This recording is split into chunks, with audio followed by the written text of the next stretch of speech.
Hello students, welcome back. बहुत दिनों से बहुत सारे बच्चे लोग डिमांड कर रहे हैं कि मैं उनको पैसेज नरेशन पढ़ाऊं। तो चलिए आज इस वीडियो में हम लोग पढ़ते हैं पैसेज नरेशन। लेकिन इससे पहले मैं आपको ये बतला देना चाहता हूं कि अगर आप डायरेक्ट और इनडायरेक्ट नरेशन के बेसिक रूल्स नहीं जानते हैं तो फिर आपको पैसेज नरेशन को समझने में थोड़ी सी कठिनाई होगी। इसलिए अगर आप लोग उन रूल्स को, जो बेसिक रूल्स हैं, उनको आप पढ़ना चाहते हैं तो मैं यहाँ पर आई बटन में एक लिंक दे दूंगा, या फिर आप प्लेलिस्ट में जाकर के डायरेक्ट और इनडायरेक्ट नरेशन से रिलेटेड वो सेपरेट वीडियोस जरूर देख लीजिए, ताकि आपको जो बेसिक रूल्स हैं वो पहले बहुत अच्छे तरीके से समझ में आ जाए। यहाँ पर तो मैं फिलहाल आज आपको पैसेज नरेशन और पैसेज नरेशन के दौरान आपको आने वाली जो कठिनाइयाँ हैं उनसे रिलेटेड मैं बहुत सारे रूल्स जरूर डिस्कस करूँगा। तो चलिए शुरू करते हैं। तो चलिए स्टूडेंट्स, सबसे पहले तो हम ये जानते हैं कि ये पैसेज नरेशन होता क्या है। तो सबसे पहले तो आप जानिए कि ये पैसेज क्या होता है। तो ध्यान से सुनिए, दो या दो से अधिक व्यक्तियों के बीच में एक संक्षिप्त जो कन्वर्सेशन होता है, उस कन्वर्सेशन को जब हम रिटन फॉर्म में लिख देते हैं तो उसी को हम पैसेज या पैराग्राफ कहते हैं। आप जरा यहां पर ध्यान से देखिए, यहां पर दो लोगों के बीच में हुआ एक कन्वर्सेशन है, एक छोटी सी बातचीत है, और उस छोटी सी बातचीत को हमने यहां पर सेंटेंसेस के रूप में लिख दिया हुआ है। अब आप लोग तो जानते हैं कि जब भी कभी कन्वर्सेशन होता है तो उस बातचीत में 5 प्रकार के सेंटेंसेस होते हैं। वो कौन कौन से होते हैं? Assertive sentence, interrogative sentence, imperative sentence, exclamatory और ऑप्टेटिव सेंटेंसेस हो सकते हैं। तो जब भी किन्हीं दो या दो से अधिक व्यक्तियों के बीच में बातचीत होगी तो ये 5 प्रकार के सेंटेंसेस वहां पर आपको देखने को मिल सकते हैं। और बस इसी एक कन्वर्सेशन को जब हम इनडायरेक्ट स्पीच में बदलते हैं तो हम उसी को पैसेज नरेशन कहते हैं। अब आपके सामने एक पैसेज लिखा हुआ है और इसी को मैं आपको इनडायरेक्ट स्पीच में बदल करके दिखाने जा रहा हूं। लेकिन इससे पहले आपको मालूम होना चाहिए कि किसी भी पैसेज को इनडायरेक्ट स्पीच में बदलने के लिए आपको कौन कौन से इनिशिएटिव्स लेने चाहिए, अर्थात शुरुआत में आपको कौन कौन से काम कर लेने चाहिए। तो चलिए मैं सबसे पहले तो आपको बतलाता हूं कि जो भी आपके सामने पैसेज है उसको बड़े ध्यान से पढ़ना होता है, बहुत ही केयरफुली उसे पढ़ना होता है और उसका मतलब समझना होता है। जैसे यहां पर एक पैसेज लिखा हुआ है, इसको मैं अभी बहुत ध्यान से आपको पढ़ाऊंगा और उसका मीनिंग मैं आपको बतलाऊंगा। ये आपको अपने तरफ से करना होगा जब भी आप किसी भी पैसेज को इनडायरेक्ट स्पीच में चेंज करें। दूसरी बात आपको क्या करनी है? दूसरी बात ये करनी है कि उस पैसेज में लिखे हुए सेंटेंसेस को बहुत अच्छे तरीके से आइडेंटिफाई करना है कि वो सेंटेंसेस कौन से हैं। जैसे ये एक पैसेज लिखा है, आपको ये सेंटेंस जब आप पढ़ रहे हैं, वो सेंटेंसेस जो इन्वर्टेड कॉमास के अंदर है यानी रिपोर्टेड स्पीच में है, वो सेंटेंसेस कौन से हैं? ये असर्टिव सेंटेंस है या इंटरोगेटिव सेंटेंस है या इंपरेटिव है, एक्सक्लेमेटरी है, ऑप्टेटिव है, कौन सा सेंटेंस है? इन सभी सेंटेंसेस को आपको बहुत अच्छे तरीके से देखकर ये समझ लेना चाहिए कि वहां पर वो सेंटेंसेस कौन कौन से हैं। तीसरा स्टेप ये हुआ कि आपको यहां पर मालूम कर लेना चाहिए कि आखिर यहां पर जिन लोगों के बीच में बातचीत हो रही है वो कौन कौन से लोग हैं, किस पर्सन में है, वो फर्स्ट पर्सन में है, सेकंड पर्सन में है, थर्ड पर्सन में है। ये बात आपको बहुत अच्छे तरीके से अपने दिमाग में सेट कर लेनी चाहिए। और बस इसके बाद आपको शुरुआत कर देनी चाहिए वो जो पहले जो आपने रूल्स पढ़े हुए हैं, यानी वो जो बेसिक रूल्स हैं, और बेसिक रूल्स के साथ साथ यहाँ पर आपको कुछ ऐसे रूल्स भी मालूम होने चाहिए जो किसी भी पैसेज को इनडायरेक्ट स्पीच में बदलने के लिए ज़्यादा ज़रूरी होते हैं।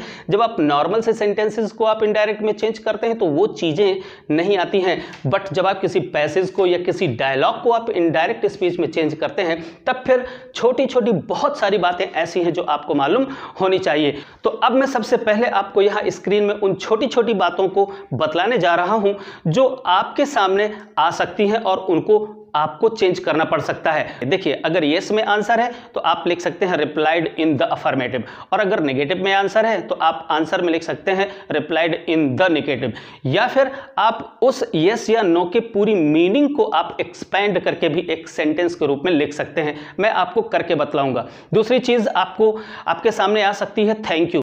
अगर वहां पर थैंक यू या थैंक्स लिखा हुआ आ जाए तो उस थैंक्स या थैंक यू को वहां से हटा करके आपको रिपोर्टिंग वर्ब जो होती है यानी सेड या सेड टू को आप थैंक्ड में चेंज कर देते हैं। इसी प्रकार से अगर वेलकम आ जाए तो वेलकम को वेलकम्ड में चेंज कर देंगे। अगर सॉरी आ जाए तो सॉरी को अपोलोजाइज्ड में चेंज कर देंगे और सॉरी को हटा देंगे। अगर एक्सक्यूज मी आ जाए तो आप क्या करेंगे? Drawing the attention. इस तरीके से आप रिपोर्टिंग क्लॉज की शुरुआत करेंगे। अगर हेलो या हाय जैसे शब्द आ जाएं तो आप इन शब्दों को रिमूव करके आप रिपोर्टिंग वर्ब को ग्रीटेड में चेंज कर दें।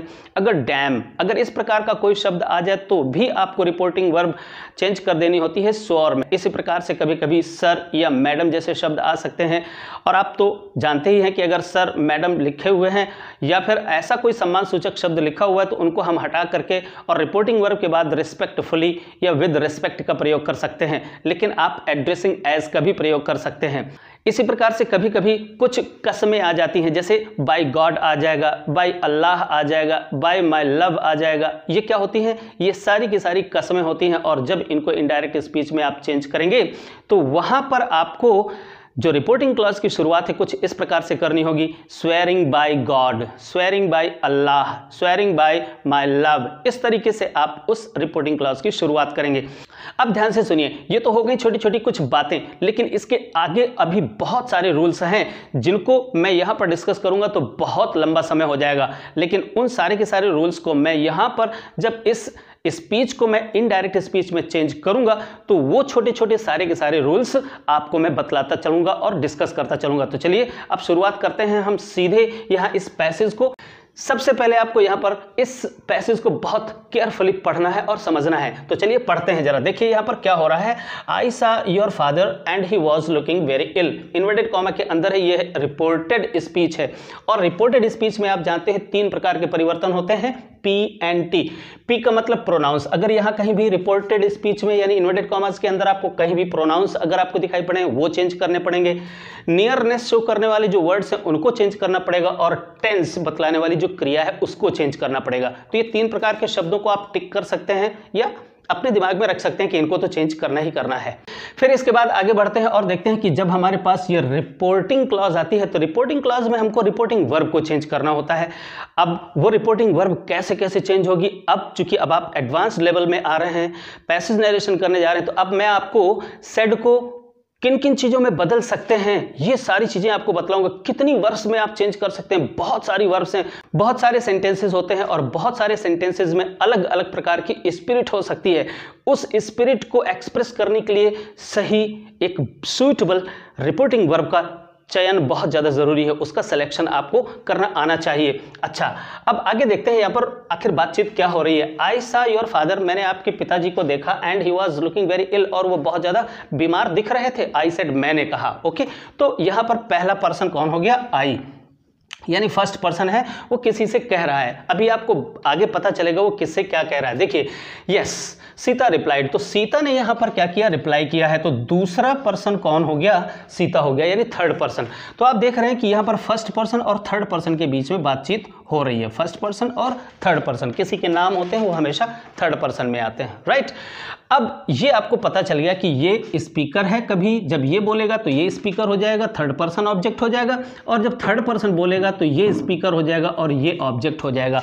तो अब आपको अपनी तरफ से जो भी रिपोर्टिंग क्लॉज बनानी पड़ेगी, बहुत अच्छे तरीके से सोच समझ करके वो रिपोर्टिंग क्लॉज बनाएंगे। अच्छा, आगे बढ़ते हैं। तो सीता ने उत्तर दिया, हाँ बिल्कुल, that is just what worries me, और यही तो वो बात है जो मुझको परेशान कर रही है। अच्छा, बट अब यहां पर इन्वर्टेड कॉमा फिर से बंद हो गया, अर्थात सीता ने ये सेंटेंस बोला। अब देखते हैं ये वाला सेंटेंस कौन बोल रहा है। आई सेड, यहां पर देखिए ये रिपोर्टिंग क्लॉज है, मैंने फिर से कहा है, क्या कहा है? बट वाई वरी, लेकिन चिंता क्यों? चिंता किस बात की? कुछ ऐसा कहा गया। Why not consult a physician, तो फिर एक फिजिशियन से आप कंसल्ट क्यों नहीं करते हैं, यानी डॉक्टर से आप संपर्क क्यों नहीं करते हैं? ऐसी बात बोली। चलिए, एक बात ये हो गई। फिर इसके बाद आगे, she kept quiet for a while, वह कुछ देर शांत रही, सोचती रही, और फिर इसके बाद बोली, क्या बोली? अलास, अरे, we are too poor for that, इसके लिए हम बहुत ज़्यादा गरीब हैं। किसके लिए ज़्यादा गरीब हैं? कि हम डॉक्टर यानी फिजिशियन से हम संपर्क नहीं कर सकते या उनकी सलाह नहीं ले सकते, इसके लिए वो ज़्यादा गरीब हैं। तो अब आप अच्छे तरीके से इस पैसेज को अच्छे से आपने पढ़ लिया। अब आपको इसको शुरुआत करनी है, लेकिन शुरुआत करने से पहले आप डिसाइड कर लीजिए यहाँ पर कितने प्रकार के सेंटेंसेस यूज़ किए गए हैं, ये भी अच्छी तरीके से आपको आना चाहिए समझ में। देखिए, एक सेंटेंस ये है जो सब्जेक्ट से शुरू हो रहा है और इसके बाद में यहाँ पर फुल स्टॉप लगा हुआ है। इसका मतलब क्या हुआ? ये हुआ एक असर्टिव सेंटेंस, राइट। तो एक असर्टिव सेंटेंस। फिर आगे बढ़ते हैं तो देखते हैं यस। अब जब इस यस को हम एक्सपेंड करेंगे तो ये भी एक असर्टिव सेंटेंस ही बनेगा। अभी कैसे एक्सपेंड करेंगे मैं आपको अभी बतलाऊंगा। चलिए, ये रिपोर्टिंग क्लॉज हो गई। फिर इसके बाद आगे वाला सेंटेंस भी एक असर्टिव सेंटेंस ही रखा हुआ है। तो देखिए, फर्स्ट पर्सन जो बोल रहा है वो भी असर्टिव सेंटेंस है और थर्ड पर्सन जो आंसर दे रहा है वो भी क्या है, असर्टिव सेंटेंसेस ही है। आगे सेंटेंस देखिए, बट वाई वरी। अब इस सेंटेंस को जरा देखिए, ये कौन सा सेंटेंस है। वाई वरी के बाद इंटरोगेशन मार्क भी लगा हुआ है। बट अब आपको यहां पर मालूम होना चाहिए कि कुछ सेंटेंसेस देखने में तो इंटरोगेटिव लगते हैं, उनकी ग्रामर भी इंटरोगेटिव होती है, बट इनफैक्ट वो इंटरोगेटिव नहीं होते। उस सेंटेंस की स्पिरिट होती है, वो इंटरोगेटिव सेंटेंस नहीं होती। ऐसे इंटरोगेटिव सेंटेंसेस कहलाते हैं रिटोरिकल इंटरोगेटिव सेंटेंसेस। रिटोरिकल का मतलब ये होता है कि उन सेंटेंसेस में अपनी बात को और एम्फेसाइज करने के लिए, यानी जोर देने के लिए उन्हें क्वेश्चन के रूप में बोला जाता है, लेकिन वहां पर जो क्वेश्चन करने वाला होता है उसका इंटेंशन आंसर प्राप्त करना नहीं होता। अब जब इंटेंशन हमारा आंसर प्राप्त करना नहीं होता तो वो सेंटेंसेस एक्चुअली या तो असर्टिव होते हैं या तो इंपरेटिव सेंटेंसेस होते हैं, राइट। तो चलिए, मैं भी आपको इसको कन्वर्ट करके दिखाऊंगा कि इसको आप इंटरोगेटिव सेंटेंस के रूप में ट्रीट करेंगे या फिर आप इसे असर्टिव सेंटेंस के रूप में ट्रीट करेंगे। आगे बढ़ते हैं। देखिए, I said why not consult a physician. तुम फिजिशियन से कंसल्ट क्यों नहीं करते हो। तो ये भी वास्तव में क्या है, इंटरोगेटिव सेंटेंस का ही स्वरूप है, बट ये भी वास्तव में इंटरोगेटिव सेंटेंस नहीं है। अभी मैं आपको बतलाऊंगा कि इसको असर्टिव सेंटेंस के रूप में किस प्रकार से हम इसको कन्वर्ट करके इनडायरेक्ट स्पीच में चेंज करेंगे। अगली बात देखते हैं। She kept quiet for a while. वह कुछ देर के लिए शांत रही और फिर इसके बाद बोली अलास, अरे। तो यहां पर आप देख रहे हैं कि ये वाला जो सेंटेंस है ये एक एक्सक्लेमेटरी सेंटेंस है। वेल, अब आप लोगों ने देख लिया, समझ लिया यहाँ पर कितने कितने सेंटेंसेस हैं और उन सेंटेंसेस से रिलेटेड रूल्स अप्लाई करने हैं और बड़ी आसानी के साथ इसको इनडायरेक्ट स्पीच में चेंज कर लेना है। तो चलिए, अब शुरुआत करते हैं इसको चेंज करने से। तो सबसे पहले हम क्या करते हैं कि रिपोर्टिंग क्लॉज को ढूंढते हैं और रिपोर्टिंग क्लॉज को उठा करके हम सबसे पहले रखते हैं जब भी हम इनडायरेक्ट स्पीच में उसे चेंज करते हैं। तो रिपोर्टिंग क्लॉज क्या बनेगी, आई सेड, और किससे बात हो रही है, सीता से बात हो रही है। तो आपकी रिपोर्टिंग क्लॉज क्या बन रही है, आई सेड टू सीता। ये आपके दिमाग में बन गई, ठीक है ना। अब सेड टू को चेंज करना होगा। तो यहां पर देखिए, यहां पर कौन सा सेंटेंस है, यहां पर है असर्टिव सेंटेंस, और असर्टिव सेंटेंस है तो सेड टू को आप बेसिक रूल्स अगर जानते हैं तो आप जानते हैं कि उसे टोल्ड में बदल दिया जाता है। तो चलिए, मैं यहां पर आपको आई और सेड टू को आपने टोल्ड में बदला, आई टोल्ड सीता, मैंने सीता से कहा। ये आपकी रिपोर्टिंग क्लॉज बन गई, ओके। अब इसके बाद हम आगे बढ़ते हैं और देखते हैं कि ये इन्वर्टेड कॉमास हटाना होता है, तो इनको रिमूव करके और एक कंजंक्शन लगाना होता है, वो होता है दैट। जब कभी भी आप असर्टिव सेंटेंस को चेंज करते हैं, ठीक है ना, तो ये दैट कंजंक्शन लग गया, ओके। अब इसके बाद ये फर्स्ट पर्सन का प्रोनाउन है। तो आपको मालूम है कि रिपोर्टेड स्पीच के अंदर रखे हुए जो फर्स्ट पर्सन और सेकंड पर्सन के प्रोनाउंस होते हैं वो चेंज हो जाते हैं और उनका रूल क्या होता है, सन, SON अपॉन 1 2 3, यानी फर्स्ट पर्सन के जितने भी प्रोनाउंस हैं वो सब सब्जेक्ट से चेंज होंगे, सेकेंड पर्सन के ऑब्जेक्ट से चेंज होंगे और थर्ड पर्सन के जो प्रोनाउंस हैं वो नो चेंज बने रहेंगे। तो आप इतना सब कुछ पहले से ही जानते होंगे। चलिए, ये फर्स्ट पर्सन प्रोनाउन है और चेंज होगा कहाँ से, सब्जेक्ट से, और सब्जेक्ट में आई है, तो जब आई बदलेगा आई से तो क्या हो जाएगा, आई ही बना रहेगा, ओके। आई हो गया। अब इसके बाद देखते हैं, ये पास्ट इंडेफिनिट टेंस है। Past indefinite tense past perfect tense में चेंज हो जाता है। तो पास्ट परफेक्ट टेंस की हेल्पिंग वर्ब हैड और सीन, तो आई हैड सीन, ये पास्ट इंडेफिनिट टेंस, ये पास्ट परफेक्ट टेंस में बदल गया। ये भी एक प्रोनाउन ही है, प्रोनाउन से ही रिलेटेड एक्चुअली है, तो ये पॉजेसिव एडजेक्टिव, लेकिन ये प्रोनाउन के अंदर ही है तो इसको भी चेंज कर देंगे। तो योर क्या है, सेकंड पर्सन के से रिलेटेड है, तो सेकंड पर्सन क्या है, कहाँ से बदलते हैं, ऑब्जेक्ट से बदलते हैं, यानी सीता, और सीता एक लड़की है, लड़की के लिए हम सी का प्रयोग करेंगे, ठीक है ना। अब यहाँ पर देखना होता है कि इसका केस क्या है। तो आप सभी लोग जानते हैं कि योर पॉजेसिव केस होता है, इसलिए सी का पॉजेसिव केस यहाँ पर आ जाएगा तो हर हो जाएगा, ठीक है ना। तो क्या बन गया, आई हैड सीन हर फादर। अब ये नाउन है, इसमें कोई चेंज नहीं है, तो आगे बढ़ते हैं। फादर एंड लग करके, और अगला सेंटेंस फिर वही है, ये देखिए थर्ड पर्सन का प्रोनाउन है, इसमें कोई चेंज नहीं होगा, ही है तो यहाँ पर ही बना रहेगा। वॉज लुकिंग, अब आप देख रहे हैं यहाँ पर ये पास्ट कंटिन्यूअस टेंस है, और आप जानते हैं कि अगर वहाँ पर पास्ट कंटिन्यूअस टेंस होगा तो उसे पास्ट परफेक्ट कंटिन्यूअस टेंस में चेंज कर देंगे। तो पास्ट परफेक्ट कंटिन्यूअस टेंस की जो वर्ब होती है हैड बीन, तो वाज वर्ब को आपने हैड बीन में चेंज कर दिया और वर्ब की फर्स्ट फॉर्म में ING हो जाएगा। सो हैड बीन लुकिंग, ये हो गया, देखिए हैड बीन लुकिंग, राइट। और वेरी इल आगे बढ़ा दिया, वेरी इल और फुल स्टॉप। यहाँ पर एक वक्ता के द्वारा या एक स्पीकर के द्वारा कही गई बात को हमने इनडायरेक्ट स्पीच में अकॉर्डिंग टू रूल्स, जो रूल्स बोलते हैं उसके अनुसार हमने यहाँ पर चेंज कर दिया। ओके, अच्छा, अब आगे बढ़ते हैं और देखते हैं यहाँ पर सीता ने रिप्लाई किया है। तो अब अगली जो रिपोर्टिंग क्लॉज बनेगी वो क्या है, सीता रिप्लाइड। अब सीता ने रिप्लाई किया है तो आप ध्यान दीजिए कि रिप्लाइड ये रिपोर्टिंग वर्ब है। तो अब आप ध्यान से सुनिए, कुछ ऐसी रिपोर्टिंग वर्ब्स होती हैं जो वास्तव में सेंटेंस की स्पिरिट को अपने आप खुद प्रकट कर सकती हैं। उनमें से ही कुछ ऐसी वर्ब्स हैं जैसे रिप्लाइड हो गया, क्राइड हो गया, मर्मर्ड हो गया, मटर्ड हो गया। इस तरीके के अगर बहुत सारी ऐसी वर्ब्स हो सकती हैं जो अपने सेंस को खुद अपने बल पर वो प्रकट कर सकती हैं, तो उन वर्ब्स को वहाँ पर हम क्या करते हैं, अनचेंज्ड ही रखते हैं, उनको हम टोल्ड में बदलते नहीं हैं। तो अब यहाँ पर भी आप ऐसा ही करेंगे, क्या करेंगे, सीता, आप बोलेंगे सीता रिप्लाइड। अब आपको रिप्लाइड को चेंज करने की आवश्यकता नहीं है, ठीक है ना। अब रिप्लाई किया, सीता ने क्या रिप्लाई किया है ये देखना है, यस। अब मैंने आपको बतलाया कि अगर यस लिखा हो तो आप यहां पर रिप्लाइड इन द अफर्मेटिव आप लिख सकते हैं, क्लियर। और अगर आप चाहें तो इसका मतलब भी आप लिख सकते हैं, इसका जो रियल मीनिंग है। तो यस का रियल मीनिंग क्या है, ये पढ़ करके आपको क्या लगा। वहां पर देखो मैंने कहा है सीता से, क्या कहा है, मैंने तुम्हारे पिताजी को देखा, वो बहुत बीमार दिख रहे थे। अब अगर वो यस कहती है तो इसका मतलब क्या है, उसका मतलब यही निकलता है कि हाँ मेरे पिताजी सचमुच में बीमार हैं, यही तो इसका मतलब निकलेगा। तो अगर इसका मतलब आप लिखना चाहें तो आप मतलब लिख सकते हैं और उस मतलब को इनडायरेक्ट स्पीच में आप चेंज कर सकते हैं। देखिए मैं आपको करके बतलाता हूँ। यहाँ इसका मतलब क्या है, अगर यस का मतलब आप लिखना चाहेंगे तो यस का मतलब यही लिखेगा, माई फादर इज रियली इल, यही तो होगा ना। देखिए माई फादर इज रियली इल, वास्तव में उस यस का मतलब ये है।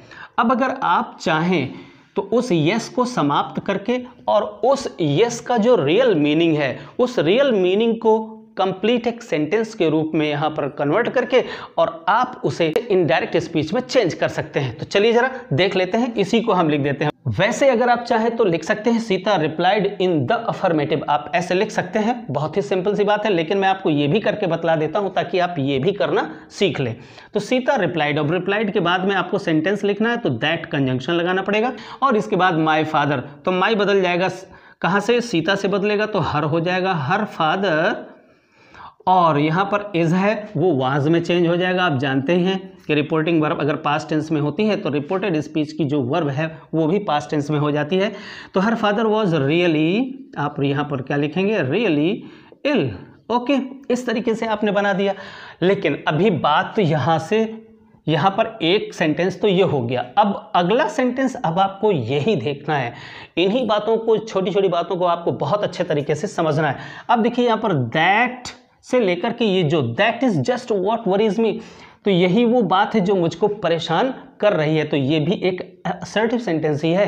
तो आप देख रहे हैं कि एक असर्टिव सेंटेंस के बाद दूसरा असर्टिव सेंटेंस कंटिन्यूएशन में लिखा हुआ है और स्पीकर भी क्या है, सेम है। सीता ही, इस सेंटेंस को भी सीता ने ही बोला है और इस सेंटेंस को भी सीता ने ही बोला है। तो यहां पर क्या हुआ, स्पीकर सेम है और दो असर्टिव सेंटेंसेस हो गए। तो जब दो असर्टिव सेंटेंसेस कंटिन्यूएशन में आए तो फिर आपको क्या करना चाहिए, यहाँ पर फुल स्टॉप न लगाकर आपको वहाँ पर अधिकतम कॉमा लगा देना चाहिए और फिर एंड एडेड दैट, आप क्या करें, एंड एडेड दैट, ये एक और रिपोर्टिंग क्लॉज आपको यहाँ पर बना देनी चाहिए।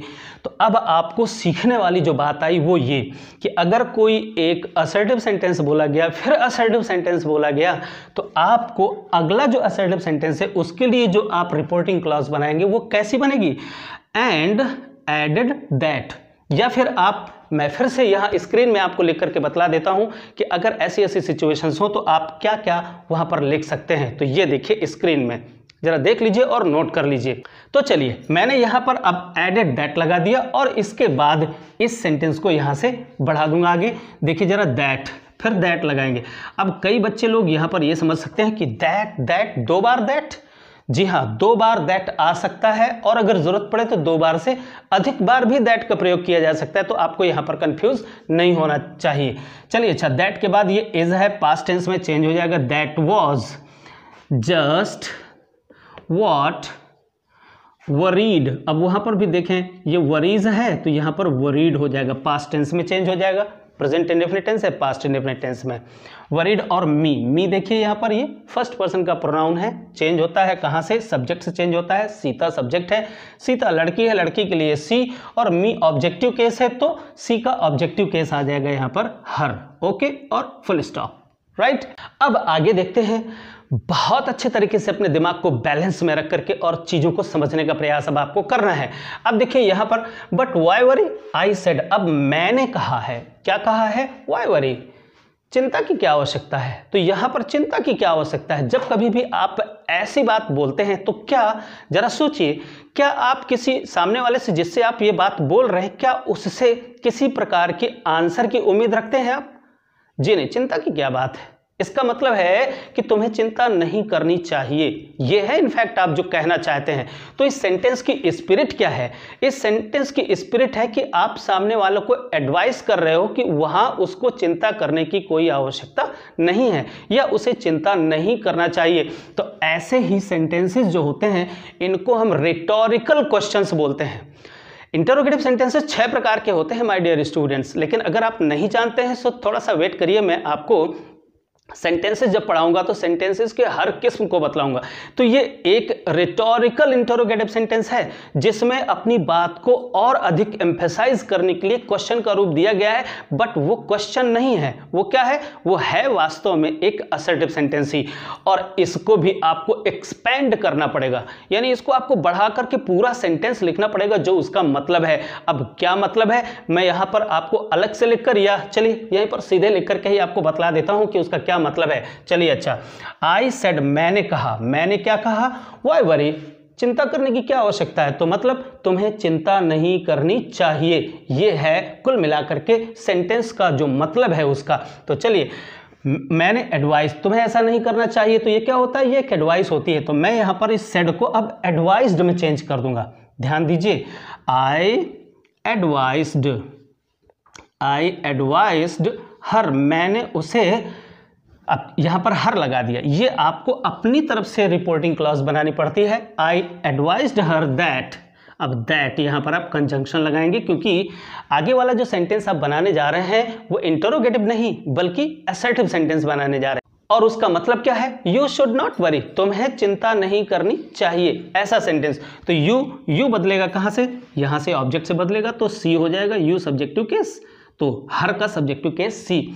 अब हमने यहाँ पर शुड का प्रयोग किया है, सी शुड नॉट वरी, उसे चिंता नहीं करनी चाहिए, बल्कि अब आप बट का प्रयोग करते हैं, बल्कि क्या करना चाहिए, यहाँ पर भी वैसा ही सेंटेंस है, व्हाई नॉट कंसल्ट फिजिशियन, आप फिजिशियन से क्यों नहीं संपर्क करते हैं, यहाँ पर क्यों नहीं करते हैं, यहाँ से रीज़न नहीं पूछा जा रहा है कि भाई तुम क्यों नहीं कर रहे हो, ठीक है ना, बल्कि उसको सलाह ही दी जा रही है कि तुम जाकर के फिजिशियन से संपर्क करो या तुम्हें करना चाहिए, ये भी एक सलाह ही है। तो यहाँ पर भी हम इस सेंटेंस को वैसा ही बनाएंगे, यानी असर्टिव सेंटेंस बनाएंगे, बल्कि यू शुड, अब यू किससे बदलेगा, फिर वही इससे हर से बदलेगा तो क्या बन जाएगा, सी, बट सी शुड कंसल्ट, यहाँ पर सी शुड कंसल्ट, उसे कंसल्ट करना चाहिए, किससे, अ फिजिशियन, यानी किसी एक डॉक्टर से कंसल्ट करना चाहिए। ये लीजिए, ये सेंटेंस आपको बना, तो देखिए आप कई बार ऐसा हो सकता है कि यहाँ पर दिखने में इंटरोगेटिव सेंटेंस लगेगा बट उसे आप असर्टिव सेंटेंस में चेंज करेंगे, कभी कभी ये इंटरोगेटिव सेंटेंस दिखाई पड़ेगा बट उसे इंपरेटिव सेंटेंस में चेंज करेंगे। कब, ऐसा कब होता है, चलिए मैं यहीं पर आपको बतला देता हूं। अगर ये sentence would say, could say या विल से शुरू होता है, इसके बाद यू लगा होता है, तो कई ऐसे सेंटेंसेस होते हैं जो स्ट्रक्चर में तो वो इंटरोगेटिव सेंटेंस होते हैं बट उनकी जो स्पिरिट होती है वो प्रश्न पूछने की नहीं होती है। जैसे would you please help me, क्या कृपया आप मेरी सहायता करेंगे। अगर मैं ऐसा कोई सेंटेंस बोलता हूं तो क्या मैं कोई उससे यस या नो में आंसर चाहता हूं कि जल्दी से बताओ तुम मेरी सहायता करोगे या नहीं, तो हाँ या ना में मेरा इंटेंशन नहीं कि वो मुझे आंसर दे, बल्कि मैं उससे रिक्वेस्ट कर रहा हूं कि प्लीज़ मेरी सहायता करो। तो इंग्लिश में ये एक बहुत ही विनम्र निवेदन होता है। तो भले ही सेंटेंस इंटरोगेटिव दिखाई पड़े लेकिन वहां पर वो क्या होता है, वो इंपरेटिव, उसकी स्पिरिट क्या होती है, इंपरेटिव होती है। इसी प्रकार से इन सेंटेंसेस की जो स्पिरिट है वो असर्टिव है। ऑलराइट, अच्छा चलिए आगे बढ़ते हैं और देखते हैं। ये है आपकी रिपोर्टिंग क्लॉज। अगली रिपोर्टिंग क्लॉज क्या है, she kept quiet for a while, वो थोड़ी देर के लिए शांत रही, कुछ सोचती रही। एंड देन सेड, और फिर वो बोली, एट दिस, मेरे इस सजेशन पर। तो इसके लिए आप अपनी तरफ से लिख सकते हैं at this suggestion, at this suggestion, इस सजेशन पर क्या होता है, सी सेड, उसने कहा, या सी रिप्लाइड, उसने, आप सी रिप्लाइड, उसने उत्तर दिया कि, क्या उत्तर दिया, दैट लगा दीजिए, सी रिप्लाइड दैट, उसने उत्तर दिया कि। अब एलास लगा है, लेकिन यहां पर मैं देखिए गलती कर गया, क्या अगला सेंटेंस क्या है, अगला सेंटेंस है एक्सक्लेमेटरी सेंटेंस, यहां पर एलास लगा है, तो यहां पर एलास लगा है तो ये सौरव को प्रकट कर रहा है, ठीक है ना। तो अब आप यहां पर इस रिप्लाइड को नहीं लगाएंगे, बल्कि कुछ ऐसा करना चाहिए आपको, कैसा, अब आप लोगों ने पढ़ा होगा कि अगर एलास लगा हो तो क्या करेंगे, रिपोर्टिंग वर्ब सेड को एक्सक्लेम्ड विथ सौरव, आप ऐसे कर सकते हैं, या फिर आप सी सौरवफुली रिप्लाइड ऐसे भी कह सकते हैं, ठीक। तो आप जिस तरीके से करना चाहें, चलिए मैं कर देता हूं वैसा जैसा आपने पढ़ा हुआ है, सी एक्सक्लेम्ड विथ सौरव, ठीक है ना, सी एक्सक्लेम्ड विद sorrow, दैट, अब यहां पर दैट कंजंक्शन लगा करके और आगे इसको हटा देंगे, और बाकी इस सेंटेंस को हम इनडायरेक्ट स्पीच में चेंज कर देंगे। तो we are too poor means we का मतलब यहां पर किससे चेंज होगा, सी से चेंज होगा, फर्स्ट पर्सन है ना, फर्स्ट पर्सन सब्जेक्ट से चेंज होते हैं, और सब्जेक्ट यहां पर क्या है, सी है। एट दिस सजेशन सी, तो ये सब्जेक्ट कौन है, सी है, ठीक है ना। तो वी प्लूरल नंबर में है, तो सी का प्लूरल नंबर क्या होता है, दे होता है, ठीक है ना, दैट दे, ठीक है ना, दे आ गया। फिर इसके बाद आर है तो वर हो जाएगा, that they were too poor, वो इतने ज़्यादा गरीब हैं, फॉर दैट, उसके लिए। अब इसका भी मतलब क्या है, किसके लिए ज़्यादा गरीब हैं, तो आप अच्छे से अगर समझेंगे तो आपको समझ में आएगा कि वे इतने गरीब हैं कि वो किसी फिजिशियन से कंसल्ट नहीं कर सकते हैं। तो अगर आप एडवर्ब टू का प्रयोग कर रहे हैं यहाँ पर, जैसे मैंने कर दिया है, तो आप जानते हैं कि जब एडवर्ब टू का प्रयोग कर देते हैं तो फिर आपको एक इन्फिनिटिव का प्रयोग करना होता है। तो क्या हो जाएगा, टू पुअर टू कंसल्ट, और ये है उसका मतलब, फॉर दैट का मतलब क्या है, ये है मतलब, ठीक है ना। तो इस मतलब को यहाँ पर लिख देंगे आप, consult, too poor to consult the doctor, ठीक है ना। तो इस तरीके से आपने देखा कि बड़ी आसानी के साथ में आपने इस पैसेज को इनडायरेक्ट स्पीच में चेंज कर लिया। आशा करता हूं कि आप लोगों को इससे काफ़ी हेल्प मिली होगी। मैं अब यहाँ पर एंड स्क्रीन पे आपको एक ऐसा ही पैसेज दे रहा हूं, आप कोशिश करिए कि आप इस पैसेज को जैसा आपसे बने वैसा करके नीचे कमेंट बॉक्स में ज़रूर डालिएगा। अगर आपके कमेंट्स के रूप में मुझको वो आंसर मिला तो मैं फिर आपको एक अगला वीडियो और भी दूंगा। तो चलिए अब यहाँ पर इस वीडियो को समाप्त करते हैं और अगले वीडियो में एक नए पैसेज के साथ में मिलते हैं।